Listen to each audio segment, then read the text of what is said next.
घर गृहस्थी में दोस्तों बहुत सारी समस्याएं आती हैं। ऐसे में हम अगर छोटे-छोटे टिप्स एंड ट्रिक्स फॉलो कर लेते हैं तो हमारी बहुत सारी समस्याएं दूर भी हो जाती हैं। साथ ही किचन और घर के बहुत सारे सामान ऐसे होते हैं जो कि वेस्ट होने से बच जाते हैं। तो बहुत सारी चीजों का रीयूज बताने वाली हूँ और बहुत सारे टिप्स एंड ट्रिक्स आपके लिए लेकर आई हूँ। चलिए आज की वीडियो शुरू करते हैं। यहाँ पर मेरे पास है क्रीम की डब्बी। ये डब्बी थोड़ी बड़ी है। अब जैसे मुझे ट्रेवल पे जाना है तो मैं क्या करूंगी, छोटी क्रीम का डब्बा लेने की बजाय मैं एक आइडिया लगाती हूँ। इसके लिए घर में क्लिंग रैप होता है, उसको ले लीजिए, उसको इस तरह से ओपन कर लीजिए और कहीं बिछा लीजिए। अब इसके बाद से जितनी देर के लिए आप जा रहे हैं, जितनी क्रीम आपको एक दिन की जरूरत के हिसाब से चाहिए, उतनी आप थोड़ी थोड़ी इस क्लिंग रैप पे इस तरीके से एडजस्ट कर लीजिए। ध्यान रखें कि बीच में से स्पेस देना बहुत जरूरी है। उसके बाद से क्लिंग रैप को आपको क्या करना है, थोड़ा सा आगे वाले पार्ट से कट कर लेना है। अब हम क्लिंग रैप को उठाकर क्रीम को कवर कर देंगे इस तरीके से, जैसे आपको वीडियो में मैं दिखा रही हूँ। इसके बाद से बीच वाले पार्ट से भी आपको अच्छे से हल्का हल्का सा दबाते हुए अंदर की एयर निकाल देनी है। अब हमारी ये जो क्रीम है वो 3 पार्ट में बढ़ चुकी है। हमें चाहिए होगा सीजर, और सीजर से हम क्या करेंगे, अलग अलग पार्ट इसके कर लेते हैं। ये छोटा सा फॉर्मूला आप बॉडी वॉश पर या फिर कोई मॉइस्चराइजर पर, कोल्ड क्रीम पर, जैसे मैं कर रही हूँ, इस तरह की कोई भी चीज आपको जो थोड़ी सी मात्रा में लेकर जानी है, उसके आप छोटे छोटे पाउच बना लीजिए और इसके बाद से आप अपने पर्स में बहुत ही इजीली इनको कैरी कर सकते हैं, बहुत ही इजीली इनको रख सकते हैं। जिस दिन आपको जरूरत हो क्रीम की एक पाउच निकाल कर आप बहुत ही आसानी से इसका इस्तेमाल कर सकते हैं। इस तरह से जो एक्स्ट्रा क्रीम की डब्बियां हम छोटी खरीदते हैं सफर के लिए, वो हमें खरीदनी नहीं पड़ेंगी। नेक्स्ट टिप है मिक्सी के जार के पीछे वाले पार्ट को लेकर। मिक्सी के जार का ये जो पीछे वाला पार्ट है कितना ज्यादा गंदा हो जाता है, क्योंकि इसमें से कई बार ऐसा होता है कि थोड़ा सा लीकेज होने लगता है, जिस वजह से पीछे भी मसाले या उनका पानी जमने लगता है। तो ऐसे में आपको क्या करना है, नींबू ले लेना है। हाफ नींबू का जूस यहाँ पर मैंने लिया है। मिक्सी के जार के पीछे वाले हिस्से पर हाफ नींबू को निचोड़ लीजिए।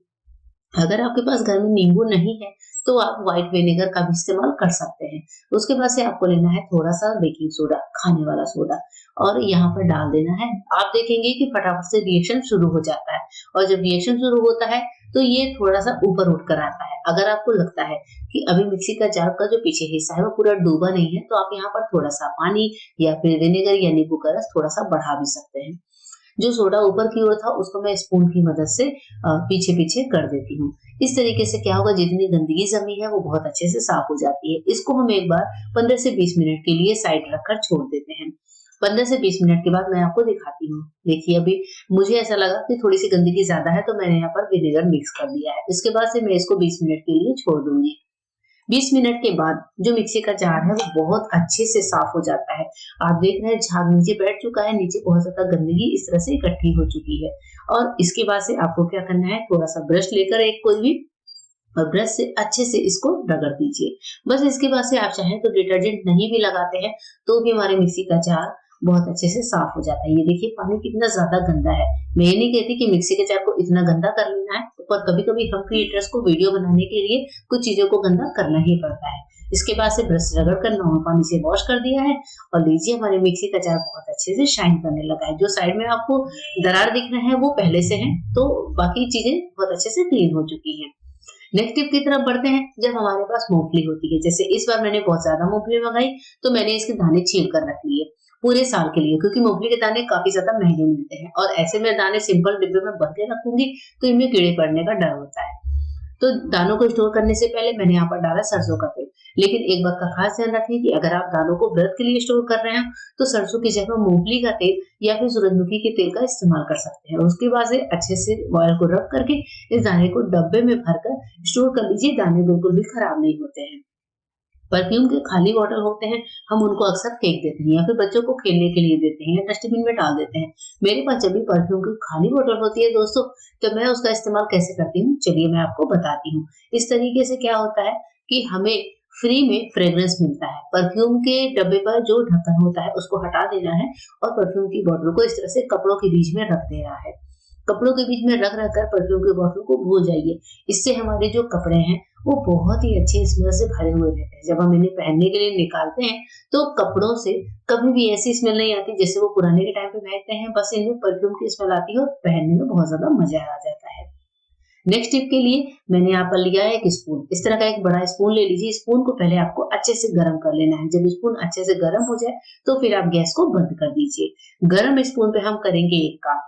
कई बार ऐसा होता है कि बहुत ज़्यादा गला जकड़ा हुआ होता है, गले में दर्द होता है या फिर खाँसी बहुत ज़्यादा आ रही है, गले में खिच-खिच हो रही है।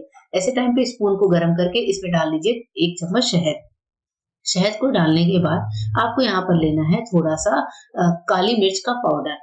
तो यहाँ पर शहद के साथ हम काली मिर्च का पाउडर मिला रहे हैं, साथ ही हम डाल रहे हैं थोड़ा-सा नमक, बहुत चुटकी-सा नमक। दोनों चीज़ों को अच्छे से मिलाइए। चम्मच अभी हल्का-सा छूने लायक हो गया है और इस मिक्सचर को उस इंसान को पिला दीजिए जिसका गले में बहुत ज़्यादा दर्द है, गले में खराश है या फिर खाँसी आ रही है। 1 से 2 खुराक में ही खाँसी ठीक हो जाती है। आइए देखते हैं नेक्स्ट टिप कौन सी है। नेक्स्ट टिप है इस तरह से बॉटल पर निशान लगाने को लेकर। आप किसी डब्बे की मदद से और ऊपर पेंसिल रखकर इस तरीके से निशान लगा सकते हैं। बिंदी के खाली पत्तों का इस्तेमाल मैं आज बताने वाली हूँ। इसके लिए आपको क्या करना है, साइड के जो स्ट्रिप्स हैं इस तरीके से कट करके निकाल लीजिए। इनका बहुत अच्छा इस्तेमाल हम कर सकते हैं दोस्तों, और बहुत ही बढ़िया तरीका है बिंदी के पत्तों को रीयूज करने का। देखिए यहाँ पर हमें बिंदी के पत्तों के जो हार्ड वाले पार्ट है इनका इस्तेमाल करना है। इस पर अभी क्या करना है, आप अपनी ग्रोसरी के नाम लिख लीजिए। जैसे किसी डब्बे पर आपको स्टिकर लगाना होता है तो उस पर हम अलग से स्टिकर खरीद कर लेकर आते हैं, लेकिन यहाँ पर आपको ये जरूरत नहीं है। इसके लिए आपको बस जो ग्रोसरी के सामान है ऊपर ये पॉलिथीन वापस से जैसे मैंने चढ़ा दिया, इससे क्या हाथ वाथ लगते हैं तो हमारी जो है ये जो हमने लिखा है वो चीज खराब नहीं होती। जैसे मैंने एक पे लिखा है गरम मसाला, एक पर मैंने लिखा है मेथी दाना। जो ऊपर वाला प्लास्टिक है वो इसको कवर भी करके रखता है और ये फिर देखने में भी अच्छा लगता है। बस अब हमें लेना है टेप, और टेप की मदद से इसको अच्छे से आप अटैच कर दीजिए। और बहुत ही सिंपल सा काम होता है। जब हम अपने ग्रोसरी के डिब्बों पर इस तरह से निशान लगा कर रखते हैं तो फिर हमें चीजें खोजने में आसानी होती है। घर में कोई दूसरा मेंबर भी अगर किचन में काम कर रहा है तो फिर उसको दिक्कत नहीं होती है। इस तरीके से काम आसान हो जाता है। चाहे डब्बे पर या फिर ढक्कन पर ये ग्रोसरी के आइटम्स की जो लिस्ट है वो लगा दीजिए और आपका किचन में काम करना बहुत ज्यादा आसान हो जाता है। तो कभी मैं ढक्कन पर लगाती हूँ, कभी मैं साइड में लगा देती हूँ। आपको ये बिंदी के पत्तों की रीयूज की टिप कैसी लगी जरूर बताइएगा। आइए देखते हैं आज की next useful tip. Next tip है बच्चों के स्कूल बैग को लेकर। जब बच्चे हमारे स्कूल बैग में बॉटल रखकर ले जाते हैं या फिर साइड में रखकर ले जाते हैं तो बॉटल अक्सर लुढ़क कर गिर जाती है। मेरी बेटी के साथ तो यही होता है। तो मैं क्या करती हूँ उसके साथ, चलिए बताती हूँ। बॉटल वो जब मैं खड़ा करके रखती हूँ तो वो बोलती है कि बॉटल जो है लीक करने लगता है, कभी कभी बॉटल की ढक्कन ढीली रह जाती है। तो यहाँ पर सेफ्टी पिन से एक बड़े से रबड़ को अटैच कर दीजिए और बॉटल को खड़ा करके ये रबड़ को इसमें लगा दीजिए। अब इसके बाद से जब हम बॉटल देंगे बच्चे को तो काम बहुत ही आसान हो जाता है। आप रबड़ बैंड थोड़ा छोटा लगा सकते हैं बॉटल के साइज के अकॉर्डिंग, या फिर इसको डबल भी कर सकते हैं। अब जब बच्चा बॉटल लेकर जाएगा स्कूल तो पानी की बॉटल सड़क कर गिरेगी नहीं और ना ही पानी में लीकेज वगैरह होगा। नेक्स्ट किचन टिप बड़े ही काम की है। कई बार हरी मिर्च काटते समय हमारे हाथों में जलन होती है। ऐसे में मिर्च काटना बहुत मुश्किल लगता है, लेकिन मिर्च काटना आसान बनाने वाली हूँ मैं आपको इस टिप के साथ। आपको लेना है एक स्टील का ग्लास जिसकी जो साइड की बॉर्डर होती है वो एकदम पतली सी हो, धारदार हो। इस तरह से ले लीजिए और मिर्च की कटिंग चॉपिंग शुरू कर दीजिए। बस आपको चॉपिंग बोर्ड पर मिर्च को रखकर ग्लास से इनको कट करते जाना है। कई बार मिर्ची का अचार या फिर कोई चटनी वगैरह बनाने के लिए आप ये काम कर सकते हैं। प्याज की चॉपिंग भी हम ऐसे ही कर सकते हैं। जैसे अगर आपको लगता है कि इस समय नाइफ नहीं है, आप घर से बाहर हैं या फिर आप हॉस्टल में रहते हैं तो ग्लास से ही आप अपनी सब्जियों की चॉपिंग कर सकते हैं। आपको बस एक प्लेन सरफेस चाहिए होता है, कोई थाली या चॉपिंग बोर्ड, और इस तरीके से रखकर आप अपने जो प्याज है उनकी चॉपिंग कर सकते हैं। ये जो हमारे दवाई के पत्ते होते हैं दोस्तों, इनका बहुत अच्छा सा इस्तेमाल मैं आपके साथ शेयर कर रही हूँ। इससे पहले भी मैंने आपके लिए बहुत सारे तरीके शेयर किए हैं दवाई के पत्तियों को इस्तेमाल करने के। तो चलिए यहाँ पर हमने लिया दवाई का पत्ता। जो दवाई का पत्ता है वो ऐसा ही हार्ड वाला लीजिएगा जो कि इस तरह से थोड़ा हार्ड में हो, कार्ड जैसा होता है। इसको आप एक टिश्यू में रैप कर लीजिए। उसके बाद से चलते हैं अपने फ्रिज के पास। फ्रिज की जो रबड़ होती है कई बार उनमें बहुत ज्यादा गंदगी फंसी होती है। यहाँ तो मैंने अभी कुछ दिन पहले इसको क्लीन किया था तो उतनी गंदगी आपको नहीं दिख रही है, पर कई बार ऐसा होता है कि इसमें छोटे छोटे कॉकरोच के बच्चे भी भरे हुए मिलते हैं। तो आप ऐसे टाइम पर ये जो हमने टिश्यू पेपर में कार्ड को रैप किया है तो टिश्यू पेपर को मैंने हल्का सा गीला कर लिया है। गीला करके आप इसी जो दवाई का पत्ता है उससे जो है अपने इस फ्रिज के रबड़ की क्लीनिंग करिए। आप देखेंगे कितनी बढ़िया तरीके से क्लीनिंग हो जाती है। अलग से ना ही कपड़ा डालने की झंझट, ना ही कोई ब्रश लगाने की। बस इस तरीके से एक टिश्यू की मदद से हमारे जो फ्रिज का रबड़ है वो बहुत अच्छे से साफ हो जाता है। तो मैं इस तरह से क्लीनिंग करती हूँ। आप कैसे करते हैं कमेंट करके जरूर बताइएगा। टिश्यू पेपर को हटा दीजिए, दवाई के पत्ते को रख लीजिए। आइए एक और टिप बताती हूँ जो कि वैसलीन को लेकर है। हमें यहाँ पर वैसलीन लेना है। वैसलीन इतना लेना है चम्मच में जिसको हम थोड़ा सा गर्म करके मेल्ट कर सके। इसको हल्का सा गर्म करेंगे और मेल्ट कर लेंगे। जैसे ही गैस पर रखते हैं तो वैसलीन हमारी मेल्ट होने लगती है। मेल्ट होने के बाद हमें चाहिए होगा एक कॉटन और एक छोटा सा डिब्बा। अब इसके बाद से मेल्टेड वैसलीन के साथ हम यहाँ पर कॉटन का इस्तेमाल कर रहे हैं। कॉटन के छोटे-छोटे टुकड़े ले लीजिए और उसके बाद से क्या करना है, कॉटन के इन छोटे-छोटे टुकड़ों में वैसलीन को डिप करना है और डब्बे में डाल देना है। और ये डब्बा जो है हम रखेंगे अपने फ्रीजर में।